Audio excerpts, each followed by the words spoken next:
Coffey. He is the director of the Douglas and Sarah Allison Center for Foreign Policy at the Heritage Foundation. He joins us now from Washington. Luke, thanks so much for being with us. You know, as with most conflicts now, this, of course, involves more than the two principal parties and all their history. There are proxy war elements at play here as well. Take us through what you see as the forces involved in this conflict and what they want. Well, of course, Armenia has had a traditional strong relationship with Russia when it comes to this issue of Nagorno-Karabakh. There's a large Russian military base there. In Armenia, anywhere between 3,000 to 5,000 Russian troops are based inside Armenia. Armenia has even provided soldiers to work alongside Russian troops to support Bashar al-Assad in Syria. So they have that very cozy relationship. But Iran has also been playing a role behind the scenes in the past. They also have a very cozy economic relationship with Armenia. During the earlier breakout in fighting in the early 1990s, Iran sided with Armenia in many cases. And we're already seeing Russian hardware being shipped through Iran into Armenia. So these two powers are continuing to back their traditional partner, Armenia. On the other hand, of course, is Azerbaijan and Turkey with the strong fraternal relationship. That has all these cultural and historical and economic links.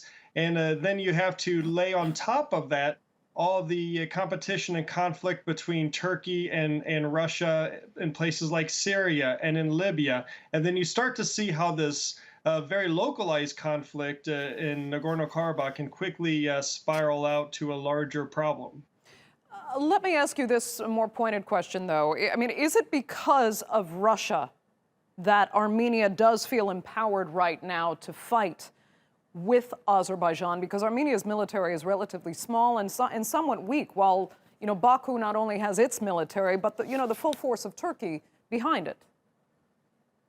That's absolutely right. Traditionally, I think what has stopped Azerbaijan from taking these more military measures, two reasons. Firstly, their hope that there could be some sort of internationally led negotiated settlement with Armenia, and they've pursued this diplomatic path for almost 30 years, and it's left them empty-handed. And secondly, they've been hesitant to take military action to liberate their territories because of the fear of Russia. And Russia is very busy right now in places like Syria and in Libya. It has its eye on Belarus. It has huge domestic problems with its economy, with the COVID-19 pandemic and the consequences of that. So perhaps that those in Azerbaijan have figured that Russia, with everything else it has going on, might not be as willing to intervene militarily in terms of siding with Armenia. But without a doubt, everyone who follows this region very closely knows that while Russia has sold both sides weapons in the past, both Azerbaijan and Armenia, Russia is definitely on the side of Armenia in this conflict. Yeah, it's really hard to tell, though, because some think it is in Russia's interest to be involved with Armenia in this conflict because they can provoke parties like Turkey that they're angry at for being on the opposite side in Libya and Syria. But Russia is overextended militarily. It has issues in Ukraine. It even has issues in Georgia and its occupation of territory there. Does it make sense? Do you think it's geopolitically wise for Russia to have any involvement in this conflict with Armenia and Azerbaijan at this point? Well, you're absolutely right. Russia is overextended. And that's probably why Moscow is not very happy with the situation on the ground right now, because now they are going to be forced to get involved, possibly get involved in yet another conflict to add on to the other conflicts you mentioned, the occupation of Georgia, occupation of Crimea, the war in eastern Ukraine. And who knows what's going to happen in Belarus, for example. And then you throw Syria and Libya on top of that. But Russia uses the Nagorno-Karabakh conflict to maximize its influence in the region.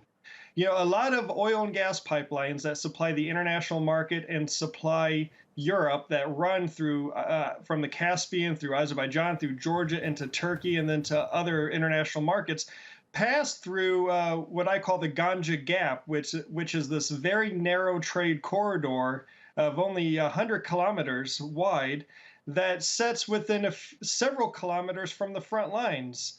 And Russia knows that these gas and oil pipelines provide an alternative for Europe to Russian oil and gas. And they know that they can turn up the heat in the region and threaten these pipelines.